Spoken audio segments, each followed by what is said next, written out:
Yo, what's up, guys? We're back for another breakdown and predictions video. And this week, it's another pretty good card. We got Strickland taking on Magomedov in the main event, and some interesting fights all the way through. So I'm excited for it.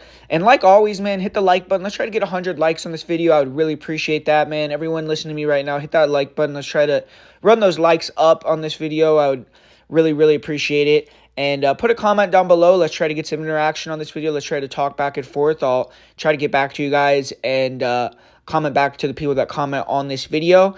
And outside of that, I do have 2 bets already for this card. I'm probably going to add a couple more. We got a Cage Warriors card this week and some other action going on. Next week, we got International Fight Week. So it's a great time to get on the Patreon, patreon.com/MMA PredictionGuru.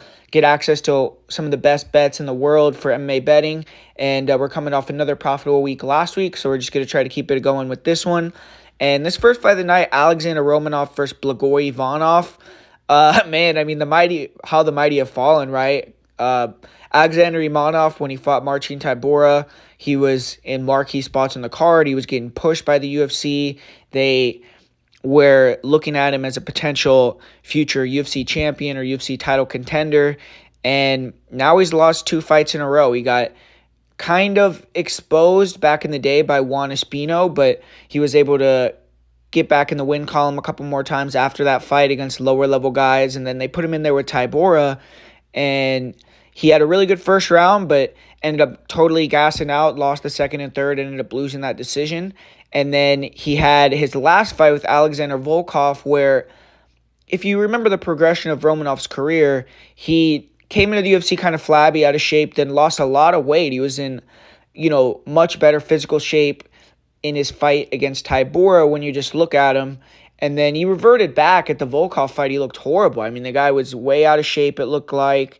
And he attempted one takedown. It didn't work for him. And then he quit, basically, and gave up and let Volkov get on top of him and finish the fight. So that performance was really bad. It seemed like he didn't really know how to handle that first loss of his career. Maybe it spiraled him. And, I didn't like that performance whatsoever. I think that Romanov has a lot to prove here. I'm going to be interested to see what he looks like on the scales.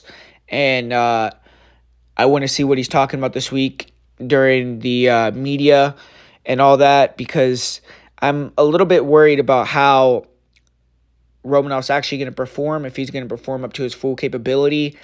But he's taking on Blagoy Ivanov, who's an older guy, I think 36 years old, which isn't crazy old for heavyweight, but he's a veteran. He's been around. He trained at AKA for a long time with DC, Kane, and those guys. And he's a serviceable fighter. I mean, he has kind of been up and down in the UFC, but he's a good tester because he's extremely durable. You're not just going to be able to get him out of there, most likely. And he has a decent ability to box from the southpaw position. And his grappling is okay, too. Like, for a heavyweight, he's fairly well-rounded. It's just he's not that athletic. He's not that great at any one thing, and it limits him. But when you're looking at the matchup and you're looking at how these guys both match up against each other, it's pretty obvious what they both want to do. Blagoy's going to want to keep it standing. He's going to want to press forward. He's going to want to try to use his feints to draw at Romanov and then counter with his southpaw style, with the rear cross, with the uppercuts, with the overhands. And Blagoy can be very low volume, but he is fairly accurate with his counter punches. And even though he doesn't have one-shot knockout power at heavyweight, all these guys have the power to keep people honest. And I don't think Romanov's a guy that likes to get hit too much. I don't think he likes to be in kind of scrappy fights. So if Blagoy can make it difficult, I definitely think he could get a TKO just because Romanov looks for the way out.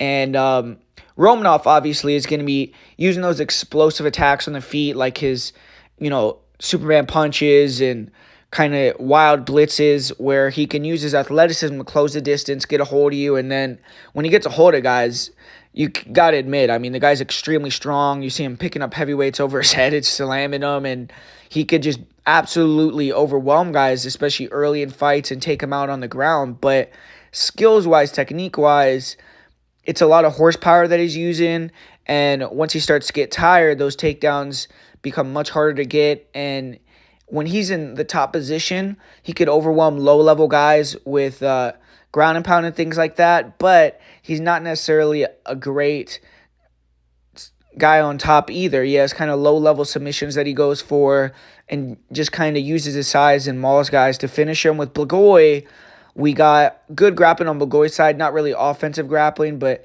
he uses submissions, kind of counter takedown attempts. He can defend takedowns against the cage pretty good. And when he does get taken down, he stays calm and just stays safe until he can kind of try to find a way back up to his feet. And the issue in this fight is just he could potentially just get held against the cage or taken down and just kind of outworked in a really crappy fight. But at this moment, man, I just don't trust Romanov enough to pick him. I'm actually going to go with Ivanov. I'm going to say that this guy's extremely hard to finish. He's going to make it difficult for Romanov to take him down. He's had to fight a lot of wrestlers in his camp all the time when he's been training, getting ready for fights. And I think that's going to help him here. And I feel like he's going to be able to extend Romanov. I think Romanov's kind of in a bad spot right now where he doesn't know where he's at in his career. And unless he has a big bounce-back performance here, I'm going to say Ivanov gets the job done via decision. And for the second fight of the night, we got a UFC newcomer in Ivana Petrovic, but she's actually a pretty big favorite here over Luana Carolina.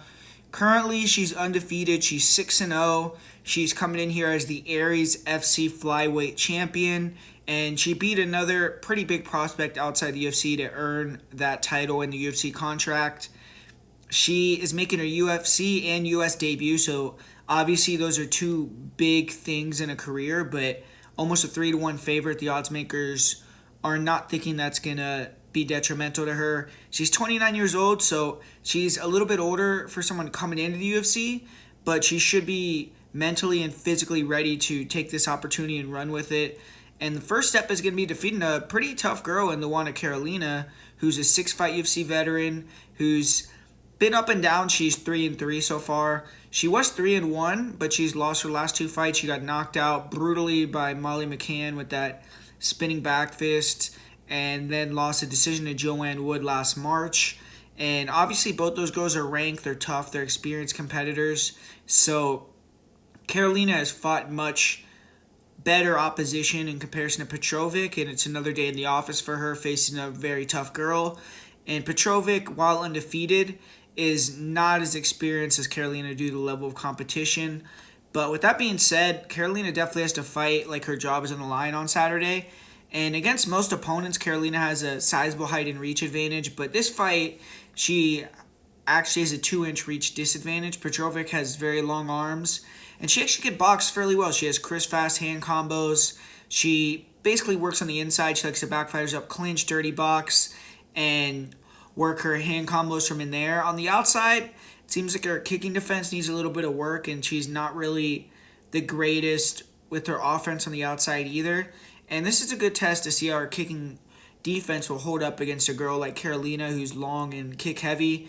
And Petrovic, the main part of her game is she's a grappler, good takedowns against the cage, and she's aggressive on top, good ground and pound, good transition ability. She is an armbar specialist. She likes to take the back and hit armbars, and has several armbar victories. She'll attack from bottom guard too with the armbar, with triangles, with leg attacks.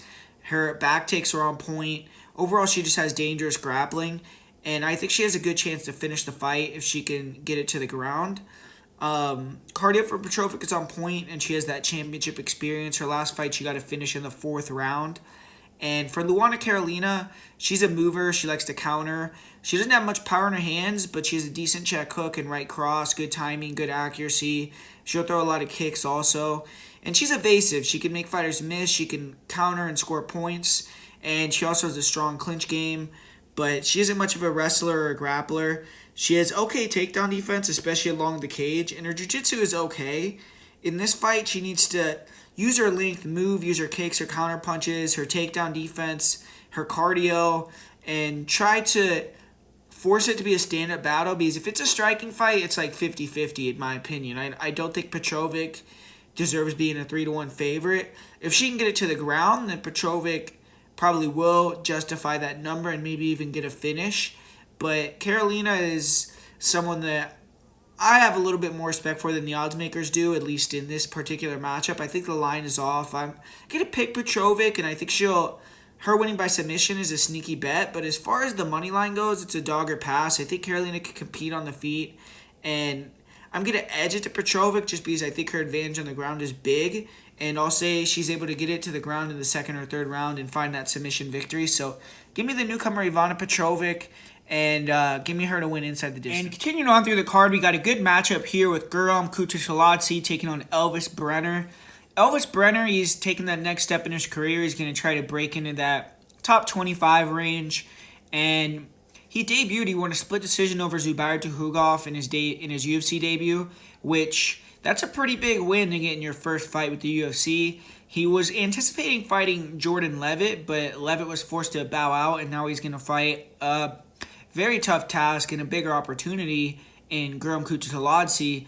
Brenner is facing a guy that many fans see as a dark horse in the division, and Brenner, though, he's won 3 fights in a row. He's 14-3. He trains out of Shootbox Diego Lima, which is a fantastic gym. I mean, they're throwing out prospect after prospect right now. They got Charles DuBronx leading the charge, and this is a chance for Brenner to prove he's the real deal. And Guram Kutateladze is finally getting the octagon and going to perform on Saturday night, hopefully. He's had 2 other scheduled fights this year fall by the wayside due to sustaining injuries, and health and inactivity has been the main issue for Kutateladze during his UFC run.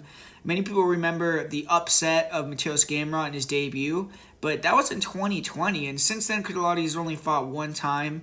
He had to withdraw out of 4 other scheduled fights, and his last fight was against Damir Ismagulov, who is also on this card. He's the top 10, top 15 talent. It was a very close fight, but Ismagulov won by split decision, so Guram is going to have to get the victory here and perform well. I think he's in a tricky position because he's clearly UFC level. He's maybe even top 15 level, but with him pulling out of 4 fights recently, with him not fighting frequently at all, 2 losses in a row could get him cut. So I think he has to be sharp, he has to be in shape, healthy, and hopefully he's been training at the optimum level because he is taking this fight on relatively short notice. And Elvis Brenner's no slouch. He brings that typical shootbox Diego Lima style. On the feet, he has good Muay Thai. He embraces a brawl. He has strong grappling. He comes in great shape. He's very tough. He likes to use the jab and then pressure, trying to land the big left hooks. He has nice leg kicks, and he does tend to hang back, though, and let opponents go first. I think that could be to his detriment against such a heavy kicker in Guram Kutateladze, because Brenner needs to pressure more, get into the boxing range, and be first more in this fight. As far as knockout power goes, Brenner hasn't shown much power, so he has to match the volume or be able to mix it up to get the win. He's not going to be able to use explosive moments where he lands 1 big punch and drops Guram or knocks him out. He only has 1 knockout win in his career. And Brenner will mix it up. In this fight, I don't anticipate he could take Kutateladze down. But if he can, he will look for doubles, takedowns against the cage. He likes to get the back, look for the rear naked chokes. He'll go armbar from the back mount. And he'll throw up submissions off his back, too. He has no issue going to his back and trying to work his guard game. But I have seen him outposition on the ground in a back-and-forth grappling match with Gabriel Santos. And Brenner had moments. He won the second round by being on top, but he lost the first and third. His cage wrestling didn't look the best, and he did let Ruziboev hold him against the cage for large portions of the round. So Brenner needs to show some big improvements to win this fight against Guram, in my opinion. Guram is a striker. He's athletic. He has good defense, and he stays active with the kicks. He's constantly switching stances. He's tricky. He throws kicks with both legs to all parts of the body. Nice lead hook counters, good rear cross. Plus, he is very evasive. He's hard to hit. Good head movement. Couple that with his cardio, his durability, the ability to keep pressing for 3 rounds. He's difficult to deal with. He did have some issues with the jab of his Magomedov, which led to his close loss in his last fight. But overall, Kutateladze's point fighting striking style is really tough to beat. And Guram can mix it up too. And even though he hasn't gotten a takedown in the UFC, he has fast level changes. I definitely could see him taking Brenner down. He has good clinch knees and elbows. He has excellent takedown defense, good get-ups when he does get taken down. He just needs to respect the grappling of Brenner and know that the armbar threat is there. There's a back take threat. And if I were Kutateladze, I would keep it standing where he should have an advantage. And I feel like Guram should win this fight going away. Experience-wise, he's been in there with vastly superior competition. He's better everywhere. On the feet, His defense is better. His kicks are better. He stays more active. I think his kicks will be the big difference maker in the fight. He should be able to stuff the takedowns and keep it standing. If he wants to get a takedown, I think he can get it too. And his cardio is on point. He won't slow down. Brenner doesn't have that knockout power to change the fight with one shot. And if he can't get it to the ground and control position on Guram, which is really tough, we saw Mateusz Gamrot wasn't even able to do that, then I think it's going to be a struggle. Guram has shown he can get back up against some of the best grapplers in the division. And as long as he's on point, physically in shape and ready to go, which is a question due to his injuries, his inactivity, I think he's going to win a decision going away in this fight. And I think it'll be a pretty dominant 30-27 victory. And up next here, we got a fight that should be a fire fight, should be a barn burner, and I think it's going to be a quick fight that ends in the first round because both these guys just have that kind of style. Westin Wilson, he's coming in here. He's on a 3-fight win streak. He obviously is a veteran. He's had quite a few fights, but his record it leaves a lot to be desired. He hasn't fought the greatest opponents. He has some questionable knockout losses. And a lot of people are really shitting on Westin Wilson hard, man. Like, they're saying he has no chance, he shouldn't be in the UFC, blah, blah, blah. But personally, I mean, I think Westin Wilson's kind of a fun guy to watch. He's really big for the weight. He's 6'1" at 145, and he's going to be a lot taller and a lot longer than Joanderson Brito. And he has that wide-bladed karate stance, fast footwork. He'll throw some nice straight punches. He likes to string punches together, and he's very aggressive. He has good front kicks, round kicks, side kicks, nice knees. And his offense is his defense. I mean, he runs forward, hands down. He exchanges hands down, hittable guy. He has a good chin, but he just gets hit too clean, too square right like on the button, and it just puts him out. But he forces fighters to shoot takedowns on him because he's so wild and aggressive. And when they do go to take him down, he has very good front chokes. He has a pretty good submission game. And he will attack single legs and try to get takedowns himself, but he doesn't really have the best offensive wrestling. And he struggled against guys who could stop his submissions and control him from top position. He actually has been submitted a few times himself. But he pushes a crazy pace. He's kill or be killed. 21 of his 23 fights have ended inside the distance, and he's 0-2 in decisions. So obviously he's a guy that goes in there and he wants to take you out. If he can't take you out, he's probably not going to win. And for Joanderson Brito, we got a guy that's a power puncher, blitzes in with big overhands and the hooks. He throws punches in bunches. Very athletic, explosive guy. He closes that distance quick. Leg kicks. He struggles with the jabs and movement of fighters that are long, and that is something that Wilson could bring. But Wilson, even though he has the better range striking and the better timing, I don't trust his fight IQ. I don't trust his composure in there. I think he'll try to make it a war. And, durability is an advantage for Brito. Brito also can mix in takedowns, fast explosive level changes. He's a fast starter. And I think Wilson's the better grappler, but Brito has a big wrestling advantage. And more than likely, I think these guys are going to come out hard early in the first round. They're going to meet in the middle. And Joanderson Brito is probably just going to be a little bit too explosive. Touch that chin, and he's a little bit better defensively. And I think he'll get Wilson out of there, who's has a little bit of questionable chin. But I think it'll be a fun fight. I think it could be a fun fight, a fight where Wilson is winning until he ends up getting caught. He could even rock Brito at one point. But I just can't pick Wilson. I think he's going to end up getting finished in the first round. And I'll say that Brito gets a first-round knockout. And coming up next here, we got Kevin Lee taking on Rinat Fakhretdinov. And this is a tough one for me, man. I know a lot of people, they're penciling in Fakhretdinov as a lock. But I don't really agree with that, man. I mean, I feel like Fakhretdinov is a very unproven guy. And then you got Kevin Lee on the other side of the spectrum where he proved himself at one point, but then he fell off, got cut from the UFC, now he's back. His last fight against Diego Sanchez, I would say, is one of his worst performances I've seen, and he ended up tearing his ACL in that fight and hasn't fought in a long time. And I don't really know what the problem was between the UFC and Kevin Lee, but obviously it was something that was outside of fighting, because I don't think the UFC saw that performance against Diego Sanchez and were like, oh my God, we got to get Kevin Lee back. It's just something happened where at that point they weren't on the right page, got cut, And obviously the UFC said, we can welcome back Kevin Lee at this point. We still think he's UFC level. He's a name, and we're ready to have him back here. So hopefully that signifies that they know a little bit more maybe about Kevin Lee's personal life, or maybe they know some inside information where they're feeling comfortable that Kevin Lee is going to be coming in here and performing to his optimum.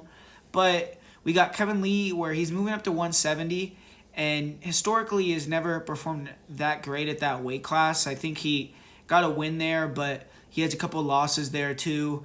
And he had that fight with RDA where he was doing good in that fight early, but ended up getting tired, finishing the fourth round. And just at 170, he hasn't had the success he did at 155. But he's 30 years old now. This is the time, man, for Kevin Lee. I mean, he has so much motivation here. Everyone wrote him off, wrote him for dead. They're basically saying that he's being brought in as fodder for Fakhretdinov to basically just be a free victory for him, and no one has any faith in Kevin Lee anymore. So it's a very weird position for him, but he can go out here and get a dominant win and turn all those haters around right away. He'll be right back in a position of power. So this is a huge fight. It's like Kevin Lee could have a whole career renaissance just off getting a win here, and he knows that. I feel like he knows this is a huge pivotal fight for his career. If he wins this fight, he's going to be in top 10, top 15 fights, making big money again in his next fight. So he needs this one. He needs to show up on point, because if he doesn't, let's say we're on the opposite end where Kevin Lee shows up, looks like he did against Diego, gets dominated by Fakhretdinov, or God forbid, or I don't know, I just don't think it's likely, but let's say he gets knocked out in the first minute or something. Then, it's like, is he done completely? Then you could really start to think that. But when you're looking at these two guys, like when you look at Rinat Fakhretdinov, we haven't seen much striking from him at all. I mean, all we've seen from him on the feet is him throw that big overhand, and he has power. He dropped Brian Battle. We saw him knock out Eric Spicely with one punch. He used to fight at 185, so he's a big guy, especially compared to Kevin Lee, and he's used to fighting bigger men. But the striking, you'd have to think Kevin Lee has the advantage. I mean, Kevin Lee, southpaw, good kicks. He has decent boxing, athletic, and he isn't a great striker either. But Kevin Lee's, in my opinion, shown a lot more diversity in his striking, a lot more trickiness. He has a lot more ability. He throws kicks, he throws different punching combinations. Whereas Fakhretdinov, I've really only seen him throw the big overhand, and he has power. And then Fakhretdinov in his two UFC fights, he has like 13 minutes of control time in both those fights where he just closed the distance against the cage, took those guys down, held them down. And that's kind of Fakhretdinov's game. He isn't necessarily a big ground and pounder. He isn't a big transitioner. He isn't a big submission threat. He just likes to kind of stay heavy in full guard or half guard and just pound you out, control the position and bleed the clock. And against Kevin Lee, man, it's like, is he really going to be able to just go out there and just out-wrestle Kevin Lee, take him down, hold him on the ground, and beat him that way? I mean, I don't know about that. I really don't. I feel like that's a tough proposition, man. I mean, I don't know anybody, I'm trying to think, that out-wrestled Kevin Lee. I think he had more takedowns than every opponent he's ever faced in the UFC. And he's been taken down a few times. He's been put on his back. He got submitted by RDA. But that happened in the fourth round where Kevin Lee probably would have won in a 3-round fight. And RDA has the striking to set up the takedowns that I don't know if Fakhretdinov has. And personally, I mean, if this was like Kevin Lee fighting frequently, looking good, I think he'd be an easy pick for me in this fight, just off what these two guys have done in their careers. But it's extremely difficult for me to trust Kevin Lee right now. Like, I'm gonna pick Kevin. I'm gonna pick Kevin to win by decision, but man, I don't feel good about this pick. I don't feel good about picking Fakhretdinov either, though, just because I feel like Kevin is being underrated as a wrestler here, man. I feel like Fakhretdinov, we've seen him lose position. We've seen him get taken down by Andreas Michailidis. I don't necessarily know how Fakhretdinov is off his back as well. If I'm Kevin Lee, I'm trying to take him down too. And I just feel like Kevin Lee has the more ways to victory. I think that he's fought the better opponents. I think that if he could stuff the takedowns and keep it standing, he's going to do better there. And if he could put Fakhretdinov on his back, he could probably have success too. And I know everyone kind of left Kevin Lee for dead. They're saying he's done. They're saying that there's no chance he's going to win this fight. But I'm going to give him that. I'm going to give him that chance, man. I'm going to say that he's coming back here at 30 years old. He knows it's his last opportunity for big success in the UFC. He's been begging to fight this freaking Dagestani wrestler style for years. So this is his chance, man. This is his opportunity. And I'm going to say Kevin Lee comes in here, shuts everybody up. And I don't even know if this is necessarily going to signal he's back or he's going to make a run. But I think this is a good matchup, honestly, because it's a guy that has limited striking and only wants to take you down. And Kevin Lee is extremely hard to take down. He's going to be very physical, even at 170. And I think Kevin Lee could win the stand-up. I think he can get some takedowns of his own, win some scrambles. And, show everyone that USA Wrestling is there too, man. I mean, I think a lot of people don't give the credit to USA Wrestling when they're going against this Dagestani guys. And we've seen in Bellator a few times where Rafion Stotts and some other guys have been able to beat Magomedov and these Dagestani wrestlers. But in the UFC, we haven't really seen too many of these matchups, honestly, where it's like a Dagestan fighter against a very high-level wrestler. So it's going to be fun to watch this one. And I'm going to give Kevin Lee the benefit of the doubt one more time, pick him to win here. Maybe I'll look like an idiot. Maybe it'll be a horrible pick. But I'm going Kevin Lee. I have a lot to say about this one with Yana Santos taking on Karol Rosa.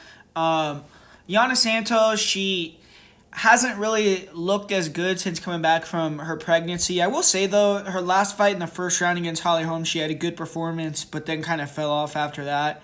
And Karol Rosa, she's been up and down in the UFC. She's coming in here off of another loss, so she's going to have to prove her worth, get back in the win column, and get the job done. She had a close fight against Norma Dumont. It was up at 145, too, so this one's at 145. I thought they said they were going to close that division, or Dana White said that, but I guess these girls, if they're coming up to 45, they had a couple other girls that fought at 45 recently. I can't remember who they were, but I don't know. If these girls start moving up to 45, maybe they can make a division out of it, but it's probably just a one-off type of fight. I don't really know why they're fighting at 45. This is going to be the second fight in a row for Karol Rosa at 145, and Yana has fought for the title at 145, so it's not like they're strangers to the weight, but I don't know if they're going to end up staying at this weight class. But in terms of just the matchup, I think it's a dog or a pass because Yana, she doesn't have the best striking, but she's active and she throws a lot of kicks, and I feel like she could be competitive on the feet. Rosa, I think, is the better striker. She has the pressure Muay Thai with the leg kicks and the 1-2s, but this is probably going to be more of a grappling match. And Karol Rosa, she can be held against the cage in the clinch, and that's where Yana's going to win the fight if she does win. I think it'll be through controlling Rosa against the cage, holding her there, using her size, her strength, and kind of just winning those positions. But I don't think she's a good enough grappler to compete on the floor with Karol Rosa, even if she gets on top. So she needs to just keep it standing in the clinch. And I think that Rosa has the ability to take her down, which I think that's going to be the difference in the fight. I think the striking will be competitive. I think Yana will have moments where she's clinching and controlling, but I think Karol will get a couple takedowns and some top control time, and I think that'll be kind of the difference in the fight between the two girls. So I'm going to go with Karol Rosa in this one to get the win by decision, and I think she'll be able to do it by kind of mixing it up, hitting a couple takedowns, and using that to win on points. And this next fight, this should be an awesome fight. It's between Bruno Ferreira, who came to the UFC with a bang in his last fight, and Nursulton Ruziboev, who's making his UFC debut. For Nursulton Ruziboev, he finally getting a chance in the big show after 46 pro fights outside the UFC. It's a short notice fight, but he should be ready to go. He's an Uzbekistan fighter. He's fought all over the world. Now he's training at Renzo Gracie Philly in Philadelphia. And I feel like this is his first fight in the United States, but since he's training here, I doubt that it would be much of a factor. He's won 8 fights in a row. He's won multiple regional scene titles, so he has to be confident he can come in here and get the upset. This is going to be his first fight in over a year, so that's a bit concerning, but hopefully he can knock the rust off. He's only 29 years old, so it isn't as if age is going to be a factor in the layoff. And Bruno Ferreira, he made a statement in his UFC debut. He knocked out RoboCop Gregory Rodriguez in the first round, and he was expecting to fight another veteran, Abdul Razak Al Hassan, but he got a new opponent now in Nursulton, and he can't overlook Ruziboev because the guy is a 40-fight veteran, and even if they're making their debut, it's going to go a long way for Ferreira improving himself that he beat a guy with this many fights, with this good of a record. And Nursulton Ruziboev, he's a long-rangey grappler. He's most dangerous and aggressive in the first round. He has 24 first-round finishes. His last 8 wins, he's finished in the first round. And in decisions, he has a bad record. He has 2 wins, 6 losses, 2 draws. When he can't get an opponent out of there in the first round, his win percentage drops astronomically. But he's an excellent athlete, powerful, good foot speed, good lateral movement. He throws jabs, throws crosses. He has front kicks, round kicks, spin kicks. I would say his rear cross is his most dangerous strike, but he's open to be hit, and I would say he's not that good of a striker. I think that his striking leaves a lot to be desired, and he is very explosive. He's a submission artist. His takedown defense is questionable. I've seen him taken down in multiple fights. His last loss at Pro FC 66, he got held down for the majority of the fight, but he can hit sweeps. He has a really nasty Kimura. And when he can get on top, his ground and pound is nasty. Really closes the show. He could be losing the fight, all of a sudden hit a sweep, end up in the top position, and finish the fight in 30 seconds. That's the type of guy this guy is. And cardio is a big problem for him, though, because it's all explosiveness. And if he wants to win this fight, it's probably going to have to be an early finish. For Bruno Ferreira, he's a beast. He's extremely explosive. He's athletic. He's undefeated. He's dangerous. On the feet, he likes to use his ability to close the distance fast, land big overhands over the top. He has good counter left hooks. He'll feint the level change, then throw the big power overhands and uppercuts. And he uses a wide stance, so he throws hard kicks too. Sometimes he can eat crosses coming in, and that cross is definitely going to be the most dangerous strike for Ruziboev. So Ferreira in this match has to be very aware of that, especially early. And Ferreira's a black belt. He has good wrestling, good judo. He should have a big advantage on the ground in this fight if he's in top position. He has an explosive double. He's strong in the clinch. And when he gets on top, his top pressure and his control is high level. He has hard ground and pound, and most of his finishes are early finishes with ground and pound or submissions. And in my opinion, Bruno Ferreira should be able to win this fight. He needs to respect the power and get on the wrestling early. I think he can get takedowns easily. And with his strength, explosion, and jiu-jitsu acumen, he should be able to stuff the submissions, get Ruziboev tired, and then finish him. Even on the feet, I think Ferreira would eventually land a kill shot or win over 15 minutes there too. But I'm going to predict a second-round KO-TKO finish for Bruno Ferreira and move his record in the UFC. And moving along through the card, in this fight, we got a really fun matchup between Ismael Bonfim and Benoit Saint-Denis. 2 guys that have came to the UFC, made an impact, and had fun performances. Bonfim, he had a good performance on the Contender Series, coupled that with his highlight reel knockout win over Terrence McKinney, and now he's one of the biggest prospects in the weight class in the sport in the UFC currently, his brother as well. And Benoit Saint-Denis debuted at 170 against Eliseo Zaleski dos Santos and showed insane heart in that fight to survive. And, I don't think we're going to see that ref that let him be a warrior in the UFC ref it very much anymore. But crazy fight where he probably took way too much damage and was allowed to continue against Zaleski. But he just came down to his original weight class since then, and he's looked good, man. He got a knockout victory in his last fight, and he's someone that is a military guy, and he brings that type of heart to the fight. He goes in there, and he's looking to take you out. He's looking to push the pace, make it a war, and he could take damage to give damage, and he usually finishes you. He's got a submission win and a knockout win at 155. So he's a tough test for Ismael Bonfim because he's never going to quit on himself, and he's going to be hard to get out of there. But Bonfim on the feet is a lot more skilled. When you look at Benoit Saint-Denis, he has a long reach, and because of the feint of the takedown, sometimes opponents can let him close the distance with straight punches and connect on him just because they don't know if he's going to level change or not. And then he will mix in pretty good kicks on the outside, some hard kicks. but he crosses the distance hands down. His defense definitely leaves a lot to be desired, and I think the jab of Bonfim is going to be something that's landing early and often and really is a big difference maker in the fight.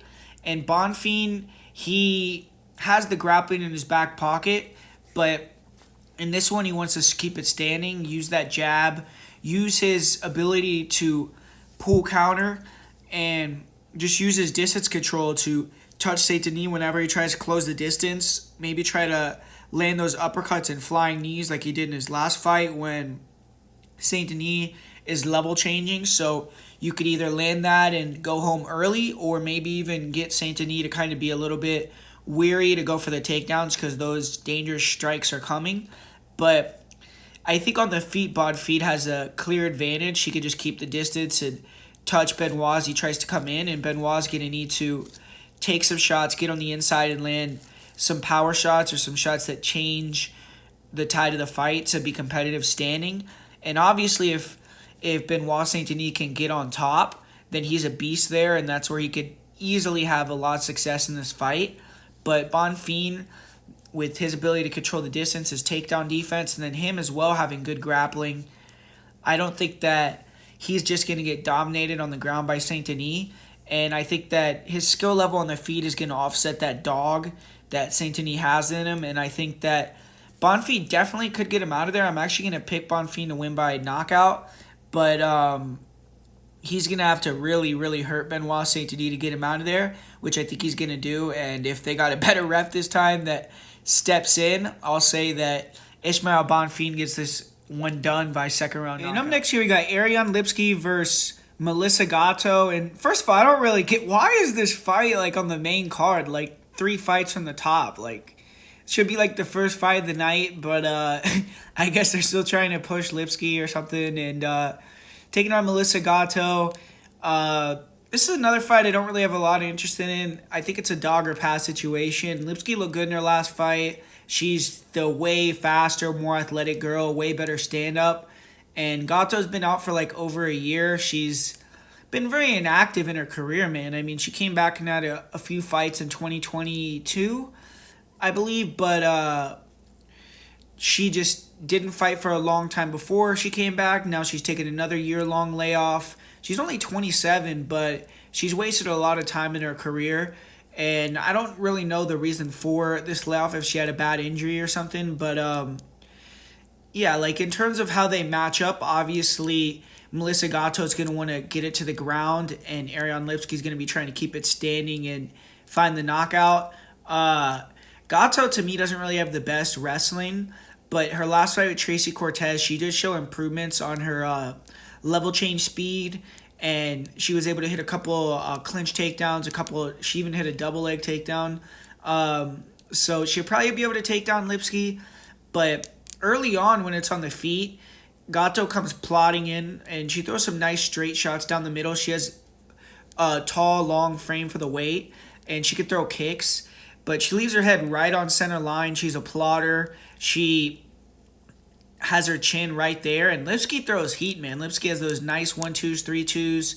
She's throwing with all power. She's very fast, explosive, and she's improved her footwork quite a bit. That's where you see the major improvement in Lipski's game is early in her career when she first joined the UFC, she was stuck in the mud with her feet, was really planted in the middle, just looking to throw those kill shots and get girls out of there. And now you see her moving, pulling girls into her strikes. We saw that with J.J. Aldrich, and she's just a much better overall striker now than what she used to be. But still, the Achilles heel with Ariane Lipski is if you could take her down, you put her on her back, she's a fish out of water there. She can get finished. She can get really beat up.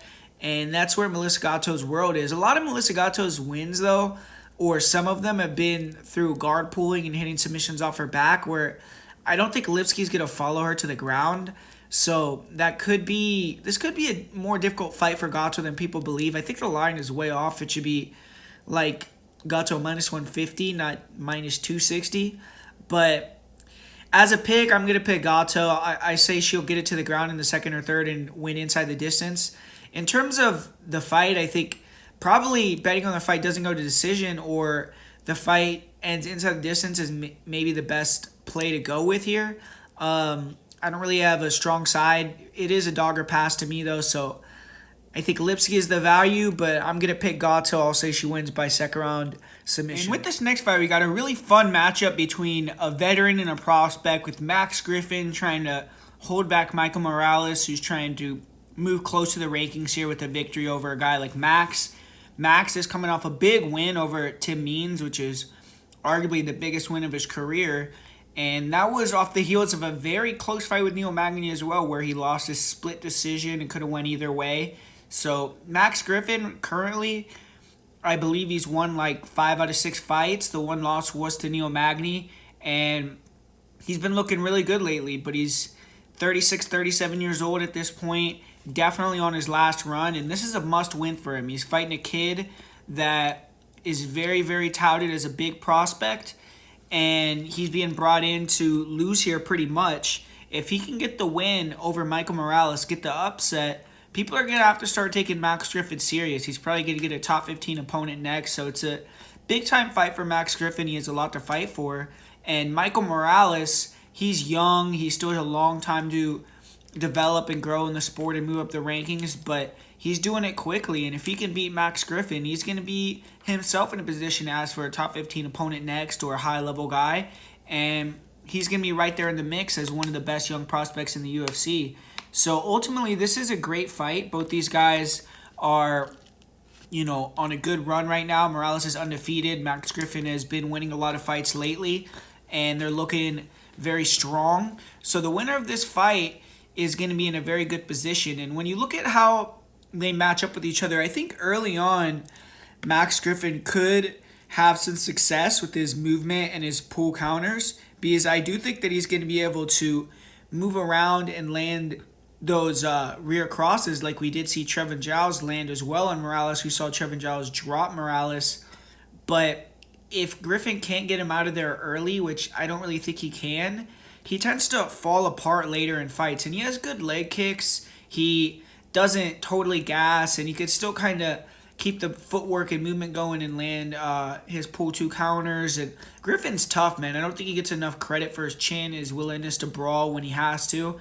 But he can't keep that finesse game up for 3 rounds. He usually ends up getting tired, and it'll devolve more into the old Griffin style where it's more of a brawl. And Michael Morales, he has excellent cardio composure. He brings that steady pressure, and he has that real long frame for the weight class. He's a 79-inch reach. He does a good job pull countering and basically uses feints to open guys up and then pull counters them. And he stays very, very calm and composed, like I said. So in the pocket, he could find his shots clean. And the guy's a great fighter, man. I mean, Morales, he has some holes in terms of he still holds his hands low. And that's why some guys can close the distance and land quick, straight punches down the middle on him. But once he starts to get that read, he could start to see your shots coming, slip and rip off your punches. And his pressure and power are a thing to behold, because he keeps that same pace, and he has the power to knock you out through the whole fight. He's gotten a couple third-round finishes, and he's just a very slick striker. And he also has good defensive grappling skill. We don't really see him usually go for takedowns and things like that. And I could see Max Griffin coming in here and trying to surprise Morales and mix it up and take him down. But ultimately, I think Morales is going to negate the wrestling and grappling from Griffin. I think he's going to be able to keep it standing. And I think early on, Griffin is going to be able to have some success. He might even have a big moment on Morales in the first round, just because Morales' defense needs to get a little bit better.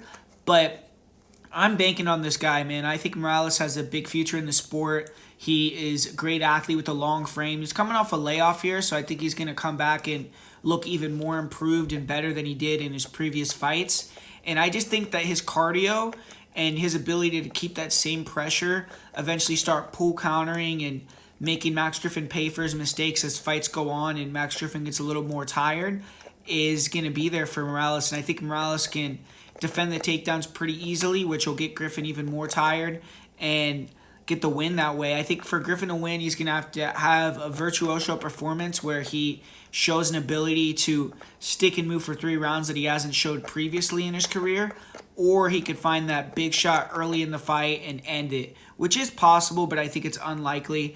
And so ultimately, I'm going to pick Morales to win this by decision. I think he could win inside the distance as well. Kind of going back and forth on that. I might end up changing my pick to him winning inside the distance by the end of the week, but Max Griffin is extremely tough.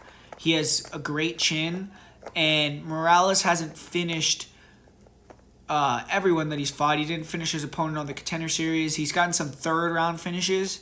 So I think Griffin might have the guile to survive, but I'm going to go with Morales to get the job done in this one, stay undefeated, and stay moving up the ranks. And for this next fight, we got a really good matchup, high-level matchup between Damir Ismagulov and Grant Dawson.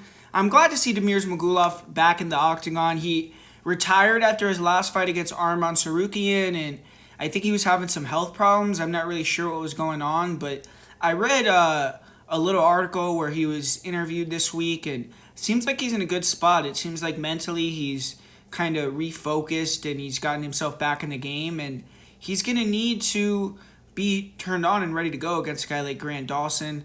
Both these guys have trained and spent time at ATT, and I've heard Dawson talk about how he took Damir's back before and things like that. So I feel like Dawson's coming in here with a lot of confidence that he's going to be able to maybe out-grapple Damir Ismagulov, out-wrestle him.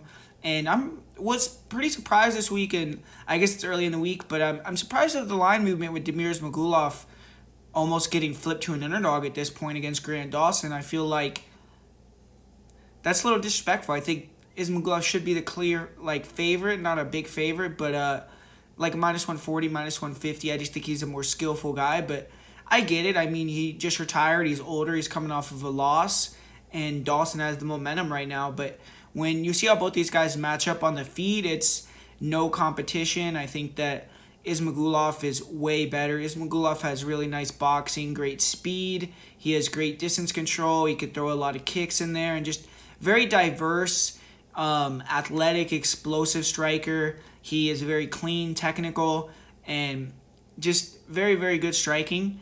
And Grant Dawson, I feel like he's stiff on the feet. He's improved a little bit with his kicks, and he pressures forward behind the 1-2s. He throws power. He'll mix in some standing elbows, but defensively he's really bad, and he doesn't set his takedowns up that great. I mean, it seems like he struggles to set up takedowns with strikes. It's more the level of competition he's faced. He's been able to get away with shooting blind takedowns and getting finishes. And with Ismagulov, that's going to be the difference in the fight, I feel like. I don't know if he's going to be able to get these takedowns without setting it up with the striking and being able to stand and strike with Ismagulov for periods of time, because Ismagulov isn't a guy that just has no takedown defense, and if he gets taken down, he's at 0 on the ground. We saw him against Arman Tsarukyan defend 14 out of 21 takedown attempts. I feel he got back up to his feet when he was taken down. He was able to reverse, get on top at certain points, and Ismagulov can keep that same cardio when he's being grappled. We saw in the third round he wasn't gassed out and tired. And Grant Dawson, on the other hand, we have seen when he gets into hard grappling fights where guys have resistance against him, he can gas out. We saw that in his fight with Ricky Glenn, and he ended up getting lucky to get the draw there where he was saved by the bell at the end of the third round.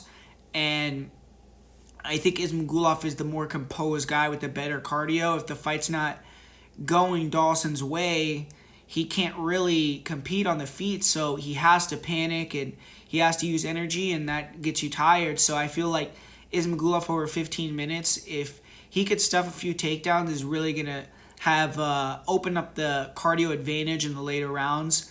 And I did see Ismagulov in his last fight give his back up a lot, and he was able to get taken down with singles, which is what Grant Dawson likes to do. So obviously Dawson has his path to victory. If he could take down Damir, I think he could probably get the back and control. But I don't know if he's going to be able to do that over 15 minutes. I don't see him finishing Damir on the ground.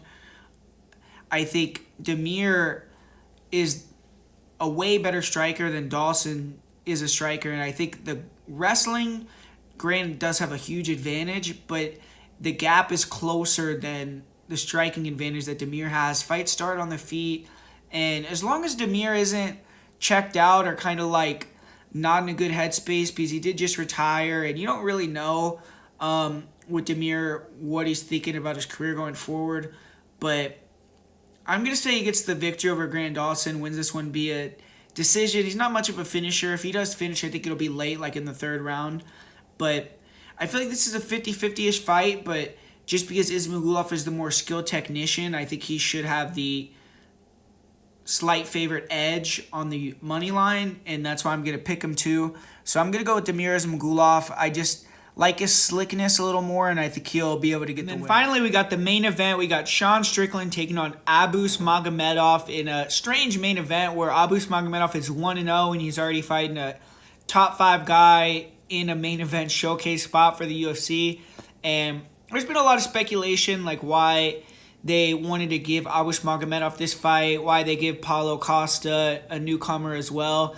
And I think it is partially due to them wanting new blood, but I also think it's due to them kind of wanting to get these guys out the picture, man. They don't want Strickland and Costa in the top of the division because they're controversial, and more on Strickland's side with the controversy, even though Paulo is too on Twitter and all that, but Paulo is always complaining about money and things like that, and then Strickland is saying whatever comes to his mind. So I think they'd rather have these guys lower on the card and lower on the rankings, not fighting for the title, so they're giving them these hammers that aren't even ranked, so it's like, okay, you lost, now you can go to the back of the line type thing. And Strickland, he doesn't give a fuck about that, obviously. I mean, he went in there short notice, up at 205 on like 5 days notice in a 5-round fight against his last opponent. He ended up beating him, and that guy wasn't ranked in the top 15, or I think he maybe was like in the bottom top 10 to 15, but he wasn't ranked even close to where Strickland is ranked.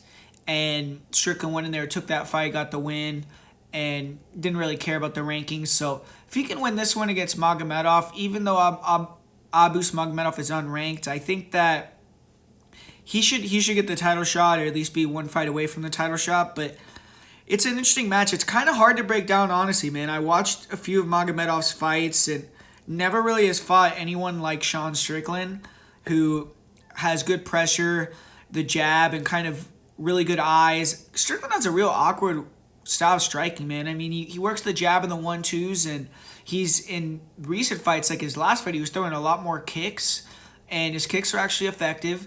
And he just has a really good ability to slip shots, make you miss, and then come back with the counters. And his cardio and composure and just ability to relax in there is second to none. So he can keep his pace for 5 hours. I mean, it really doesn't matter. He could be in there and he's just keeping the same pace on you. And due to that, he could just break guys down, especially over 5 rounds and 5-round fights. And Abus Magomedov, I mean, to me, he does tend to get tired and his chin's a little questionable. But outside of that, he's been pretty much flawless because we haven't seen too much resistance from his opponents for him. Like in his first fight in the UFC, he got that 25-second front kick to the face finish, went home quick with the $50,000 bonus and UFC victory, but didn't really tell anything to the fans. And then if you look at his career outside the UFC, I found a few fights, and he's definitely a slick striker. Like, he is a guy that has great distance control. He throws really, really fast kicks, crazy fast kicks, and kicks to all parts of the body. And then his hands are okay. But if you could back him up and, start to push him back near the cage, get him uncomfortable, you can land on him, and he can get held against the cage. He starts to get a little bit tired. I saw in his fight against Saint-Denis, he started to eat that jab quite a bit and then reverted to the wrestling and was successful with that. And Abus, he strikes first, and then if you give him issues with the striking, or if you could start to extend him where he's starting to get fatigued and he doesn't want to throw those big kicks anymore, he'll try to take you down. And his defensive wrestling is really good. Like, he has really good scrambling ability, and he could get taken down in reverse really quickly. But I have seen him get his back taken by low-level grapplers, like Saint-Denis took his back. I watched this other fight. This was like way back in the day, though, so it's hard to put a lot of credence into it, but he got his back taken in that fight, too. And Strickland is an underrated grappler. Like, I don't necessarily think that Magomedov, if Strickland can get out of that first round, where I think the danger factor is the most prevalent, where Abus is throwing his kicks the fastest and has his best speed and power, then I think that Strickland could start to push him back, get his hands going, and really start to boss the fight, kind of take over and use his guile, use his experience, use his cardio, and be able to get the job done that way. But, you know, maybe Magomedov has the wrestling to take down and hold down Strickland, like a Usman-level wrestling, but I don't really believe that. I think Strickland is going to have the anti-wrestling to keep it standing more than likely, or at least get back up to his feet if he's taken down. And if he gets on top, I think he could do damage as well, just because I've seen Abus give up those bad positions. And it's hard to be confident in either guy, because Strickland has shown issues with explosive fighters in the first round, guys that are good kickers, like Zaleski caught him with that spinning heel kick, and Abus has that kicking game and explosion, and Ferreira knocked him out in the first round. So Magomedov definitely could get him out of there early, but I think if it starts to get extended in the second and third and fourth and fifth, I think Strickland's going to start to take over, and we're going to see Magomedov try to wrestle, which I think is going to be kind of denied by Strickland, and it's going to become a stand-up fight where Strickland is backing him up and controlling the pace behind his jab like usual. And I think Strickland is just going to be able to pick up another one. And ultimately, though, the line is close now, man. I mean, minus 146 for Strickland, plus 126 for Magomedov. Recently, I think, like, in the last few hours, someone dropped a lot of money on Magomedov because Strickland was like a minus 170. So, you know, this is a fight I would definitely pass on and not really look at either way. I know some people are confident on Strickland because they're thinking that, you know, Magomedov's not ready for this moment, and that could be possible, but I just don't have a lot of confidence because I don't have a great read on Magomedov, but I am going to go with Strickland as the prediction. So there you have it, guys. That's my full card predictions for UFC Fight Night Strickland versus Magomedov, UFC Vegas 76. Hopefully you enjoyed this video. Hopefully you learned something. Like I said at the beginning of the video, if you want access to all my bets for this card, if you want access to Cage Warriors predictions, a couple other promotions are doing shows this week. If they have odds, I'll probably put some breakdowns and predictions for them as well as bets too. Then go to patreon.com/MAPredictionGuru. Everyone that goes and signs up there helps keep this channel going, helps support me, helps support the channel. And I really appreciate every one of you guys, and would really appreciate anyone that goes over there in the future. And besides that, let's get 100 likes on this video. Let's get the comments going. And for my part of the week and my most confident pick, for my part of the week, I'm going to go with Ismael, Bonfim, Joanderson, Brito, and Guram Kutateladze.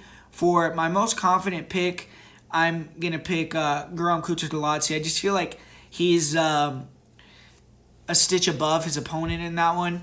And I don't want to give you guys like a Brito as my most confident pick at minus 1,400. So I'm going to say Guram. So thanks, guys, for watching. I'll be back later on doing another fight breakdown and prediction video on this channel. If you're not subscribe, and I'll talk to you guys later.